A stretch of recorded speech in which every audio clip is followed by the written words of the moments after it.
This is WCRN Weekend with your host, Pat Rice.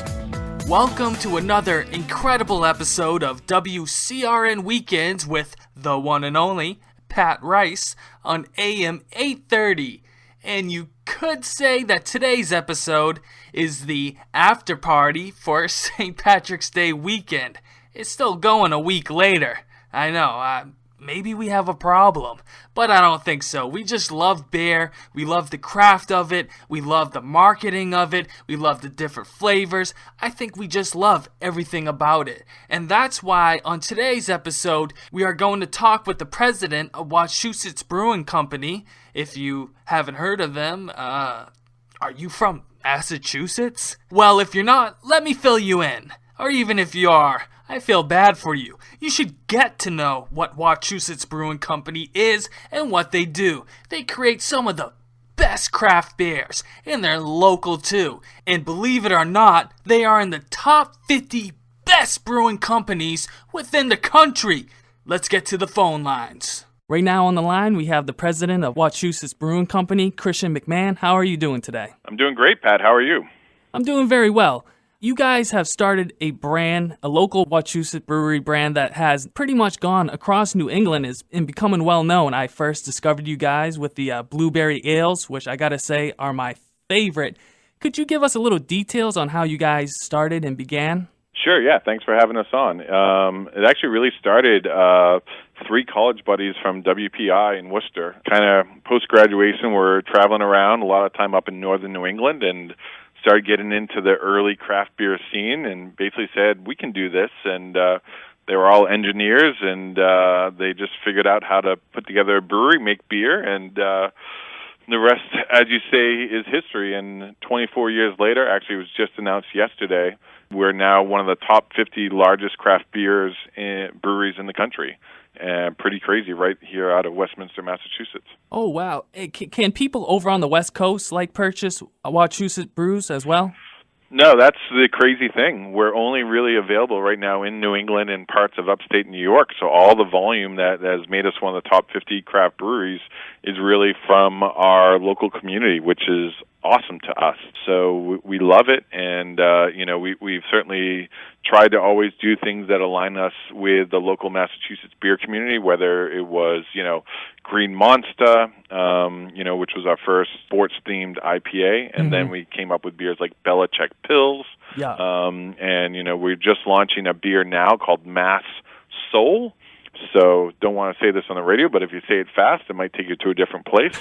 But for us, it's really about knowing who we are and really embracing our local community. And, we couldn't be more proud to be now among the top 50 biggest craft brewers in the country. Definitely. That is such a huge accomplishment. And there's so much competition within craft brewing nowadays. These breweries pop up everywhere, just out of nowhere. I know they just established one in Milford, and everyone's trying to make their own brews nowadays. Do you know what the first brew that Wachusett produced was that was put on the market? Well, we still have it today. It's our country ale. It's pale ale, great beer. The label is actually a picture of the barn on our co-founder's family farm here in Westminster, right in front of Wachusett Mountain, and it's still one of our biggest beers today. And I think that's one of the things that keeps us special, which is we've always stayed true to ourselves, and brewed beers that we liked and that we think our fans liked. And from 1994, it's amazing that one of our first beers is still one of our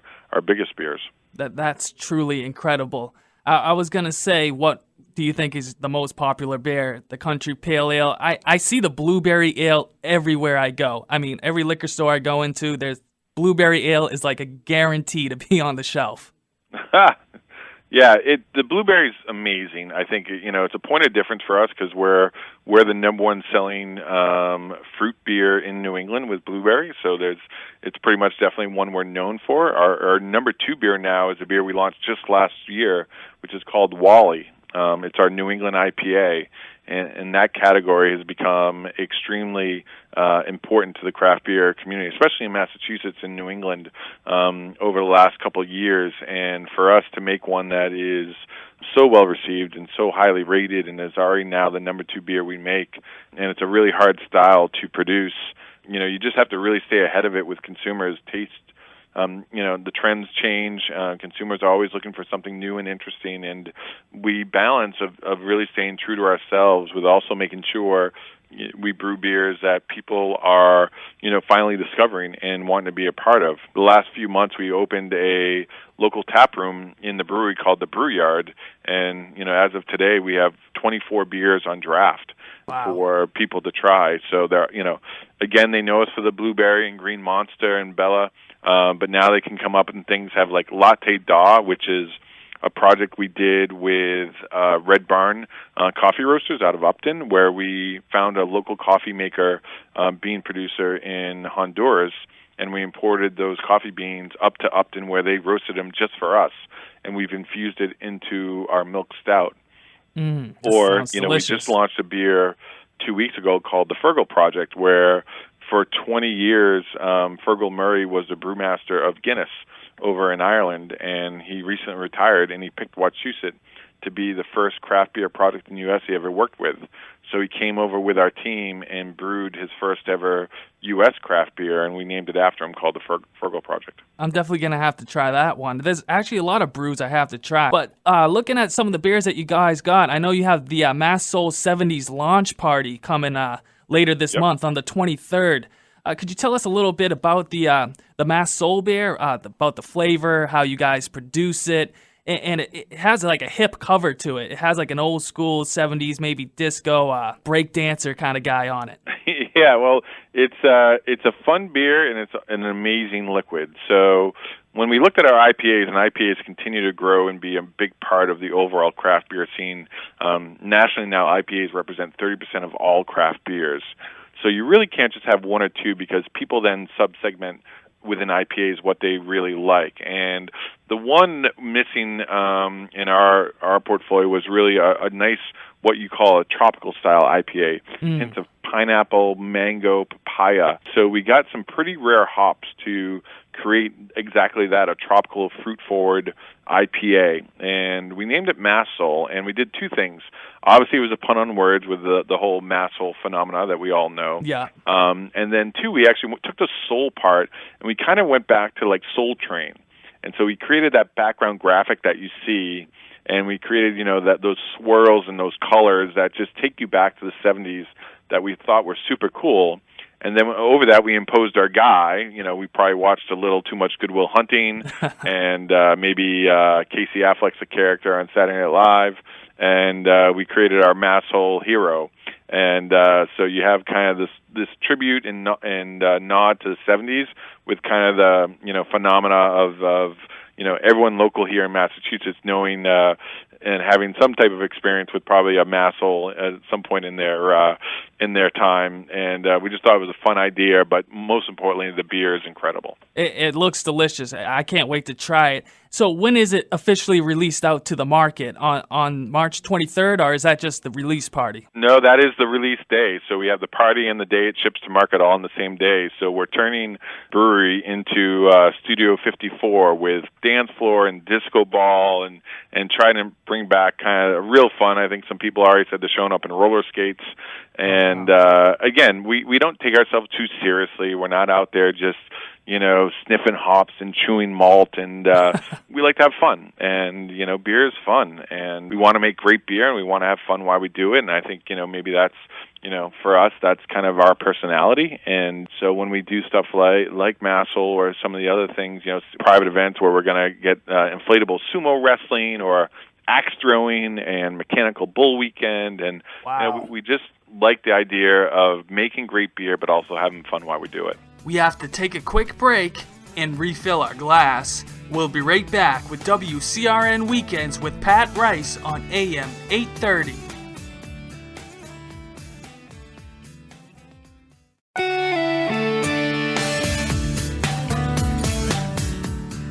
Welcome to WCRN Weekend and your host, Pat Rice. And now we continue. In case you've missed it, we've been talking with the president of Wachusett Brewing Company, Christian McMahon, about their products, the brewery, along with their latest release, Mass Soul, and much more. Let's get to it. So if someone was to go to Wachusett Brewery, do you guys have most of the flavors available on tap? Yeah, so we strive to have at least 20, but sometimes up to 24 different beers online at the time. So, obviously in the stores you might see 3, you might see 5, you might be 7, but we always want to do some experimental stuff and treat this like as a test kitchen. Like I said, like with Willy Dilly and some others, you're like, let's try some stuff out. We're doing a rosé flavored wheat ale launches in a couple weeks, where we actually created a proprietary rosé flavor profile like the wine and actually infused that into a wheat ale. And so we're going to have one of the first rosé wheat ale beers out in the marketplace. So something really cool and interesting, and just get feedback from consumers. And like some of these things, if they do well and they do great, then it might be something we take to a broader market. And I think for us, the ability to experiment and try new things while still staying true to ourselves kind of is a best case scenario of both worlds kind of coming together. And I think, the end result is hopefully consumers are really happy that anything we put out has kind of been trialed and sampled and, feedback into the beer team so that we always make it better and better before it comes to market. Oh, yeah, that's always part of the game, to be able to use your imagination, try different stuff with your taste buds. So when you guys brew these beers, I know you said you use some rare hops. Where do you find some of these rare hops? Are they coming from out of the country, different environments? I don't really know too much about how hops are even really created. Yeah, great question. So hops are interesting. So, there's kind of a parallel line that runs kind of from the Pac Northwest through Germany, includes England, where some amazing hops come from. And in Germany, a lot of the hops tend to be lighter, more floral. The Hallertau hop and others like that are more delicate and are great for pilsners and traditional lagers that you see that a lot of breweries use. As you can imagine, in England, the hops, because of the soil and the climate, they tend to be bitter. And are great for more bitter, earthier beers. Like, if you ever had a pint of a British ale, it's just a different hop. And, it's really driven by the conditions of that soil, very much like wine grapes. And then when you get to the U.S., a lot of the great hops now are being sourced in the Pac Northwest, and kind of that part of the country, but the variety is insane. And then we've also started using some new hops that have been coming out of New Zealand, that have been really interesting, and that's kind of a new frontier with hops. Just and again, very similar with wines. So there's a lot of synergy with that. So for our guys, it's getting in some of these new hops. They're kind of like the salt and pepper of beer, right? They really dial up how hoppy and how floral and how interesting a beer can be. And I think for us, it's always keep moving forward, always keep trying new ideas and new recipes, and the result, hopefully, like I talked about with Massel, where you get these pineapple and mango and papaya flavors. Those just weren't found in beer, a decade ago. But all these breweries, and especially shout out to so many Massachusetts breweries, they're really pushing forward with creativity, and consumers are really responding to it. Absolutely. Yeah, no, I completely agree. Now, compared with your guys' beer creations, there's other kind of stuff on the market, like I don't want to name drop too much, but like Twisted Tea and like these teas, they come out, but they're really sugary. Like I looked up how much sugar was in a Twisted Tea, and I don't know if I should let the cat out of the bag, but it was up there with 30 grams of something sugar, and I was like, wow, because I used to be able to drink the tall cans all day. But, health-wise, with all that sugar, probably not the best. It's like eating 5 Snickers a day or something. But do you guys use a lot of sugar or natural flavoring with your beer? Because the blueberry... The nice thing about beer is there's a German purity law called the Reinheitsgebot. And generally, most quality beers will follow that, unless you're making something different like we do with blueberry. But the Reinheitsgebot says 4 things, that your beer can only contain 4 things: malt, hops, water, and yeast. And that's it. So you're by and large creating an all-natural product, right? And you're not doing all the sugar adjuncts and things that a lot of these hard sodas and other brands that are coming onto the market are. So, in most of our cases, all our traditional styles of beer, we are following those German purity laws. And then when we do something like a blueberry or any other flavors, we have a a new beer called Wally Juice, which is a blood orange infused version of Wally, our New England IPA, then we're ensuring that we at least use all natural flavors, so that we're not adding that sugar and creating that. Because some of those, some of those sodas, they can be 400 calories per bottle, and Wow. and consumers don't know, they don't put it on the label. So we definitely always strive to make sure we keep it as all natural as possible. That's great. That's great. And so my next question is, I know you guys have a couple of retired brews that you guys used to make in the past. Some are from like 1995, like we got the Nut Brown Ale, then you had the New England Lager, the Milk Stout, the Winter Ale 1995, even the Pump Can. Will these beers ever come back on the market, or like maybe once in a blue moon they're just back for a short period of time, or are they even still being made, or can people purchase them somehow? Yeah, we call those our heritage brands, the ones that made us what we are today. And even though, consumer taste trends may have, we never want to discontinue or stop making a beer. It's really consumers that tell us, because if consumers stop buying it on the shelf and the stores say, don't know if we should carry that anymore because no one's really purchasing it, it really, unfortunately for us, says, well, we might have to look for new ideas. If a beer is still being sold, then it's great for us, right? Yeah. And I think, some of those original beers, the Nut Brown Ale, Black Shack Porter, Milk Stout, those were three beers that built the Wachusett brand to what it is today. Milk Stout, we currently just made a fresh batch and have downstairs, but we're now going to call those our heritage brands, where I'm so excited to bring those back, time after time, year after year, so the original fans and the people that did support the brewery will always have the ability to come here or to a local store if they're interested in bringing it back on a kind of a limited edition basis. And for us, again, we never want to lose sight of who we are and what got us to where we are today. And again, that story I mentioned where, three college guys with a fun idea and they literally started in a place called the Black Shack on our co-founder's farm in Westminster, making beer on the side to, again, being named one of the top 50 biggest craft beers now in the U.S. And, we're the largest brewery in Central Mass and the second largest production brewery in Massachusetts overall.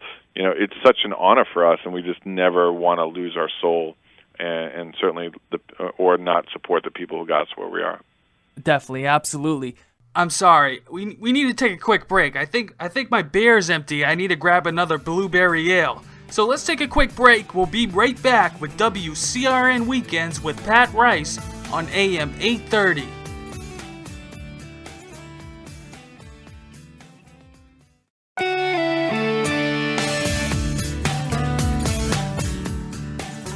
You're listening to WCRN Weekend.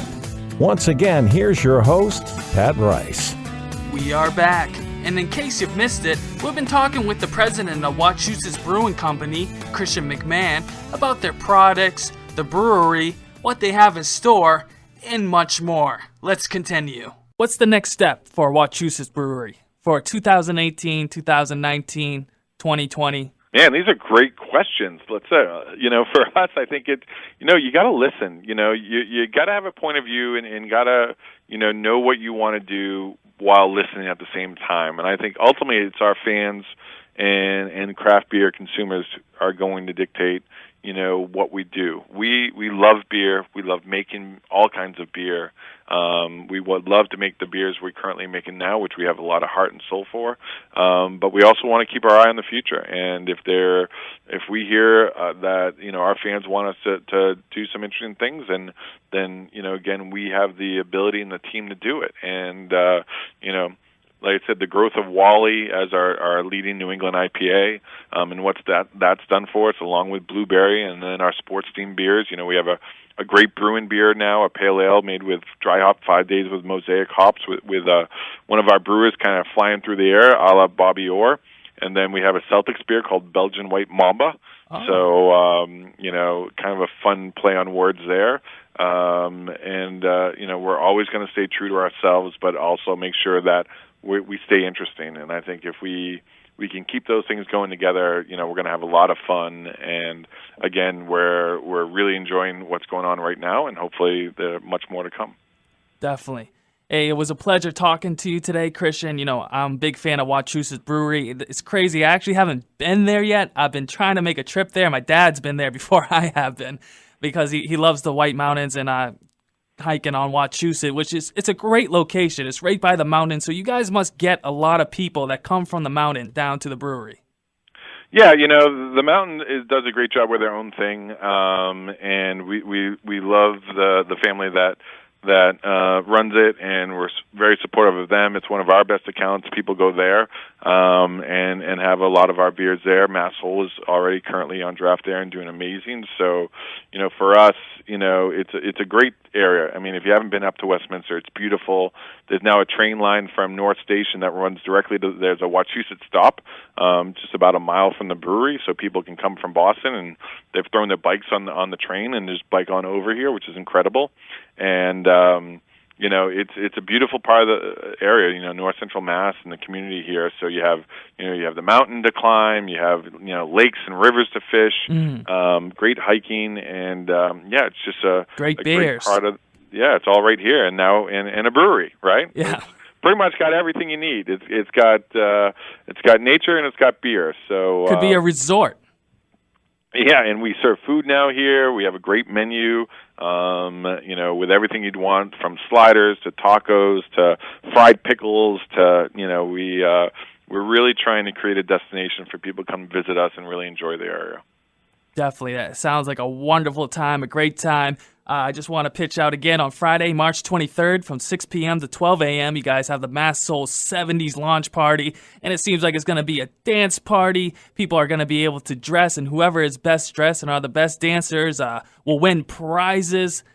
The event is 21 plus, which makes sense. It's a brewery. But we have families too normally. Just that time is, I think it's just a different energy. But yeah, we're going to have some fun here. It's a great place to come. A DJ as well? What's that? A DJ as well? We have a DJ, on the 23rd. We have live music most weekends, Saturday nights, and sometimes Sunday acoustic sessions, sometimes Fridays, but always a band Saturday night, which is a great draw. It's we have an outdoor fire pit, which is a lot of fun. We have shuffleboard, a lot of fun indoor games, the ring toss, the giant Jenga, things like that.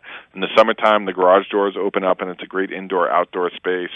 Our bar is actually a refurbished Airstream that we have inside the building, is the full functioning bar. So it's a really unique thing for us to be a part of, and the response we've gotten so far has been amazing. And it's exciting times. Seems like people will have plenty of fun and games, staying busy up there at Wachusett Brewery, and plenty to drink and eat. Hey, I want to thank you once again, Christian, for coming on to the show, and keep on creating these delicious brews. I'm sure we'll be up there sometime very soon. All right, get on up here. I look forward to it. All right, thank you. Have a great day.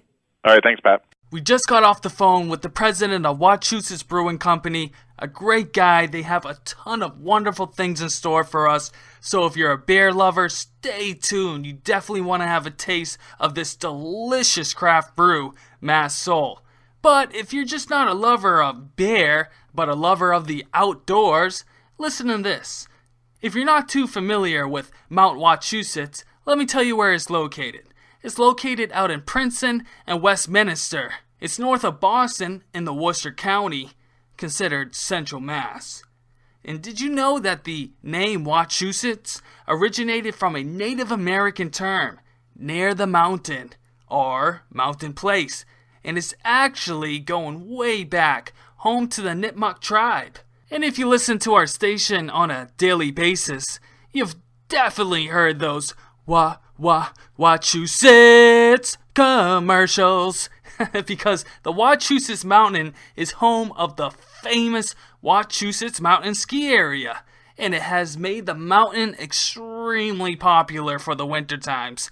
But the mountain is very popular year-round, as there are hiking trails, all different kind of hiking trails. At the top of the mountain of Wachusett, you can see views of Mount Monadnock to the north, and Mount Greylock to the west. You can also see southern Vermont from the northwest, and if you look to the east, you can see the home of the dirty water, the city of Boston. Going back to the Wachusett Mountain Ski Area, though, the area has over 25 trails, and that's including children-friendly trails. They have ski lifts, And throughout the season, they are 100% reliable for the best snowmaking around. So let's say, unlike this year, we don't have a lot of snow. No worries. Wachusett has you covered. So all you ski lovers can still hit the slopes and have a great time. And you know what's right next door?